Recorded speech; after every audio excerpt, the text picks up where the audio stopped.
வாசுகி என்ற பாம்பை கயிறாகவும் கொண்டு கடையும் பணி துவங்கியது.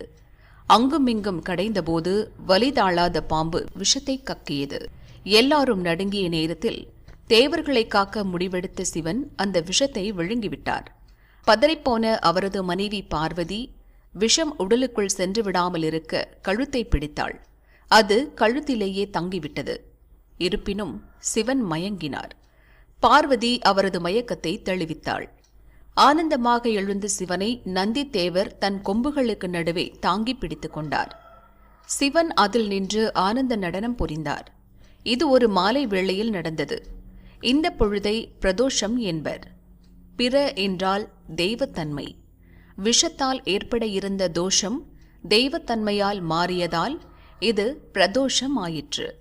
மாலை 4:30 மணி முதல் 6 மணி வரை பிரதோஷ நேரமாகும்.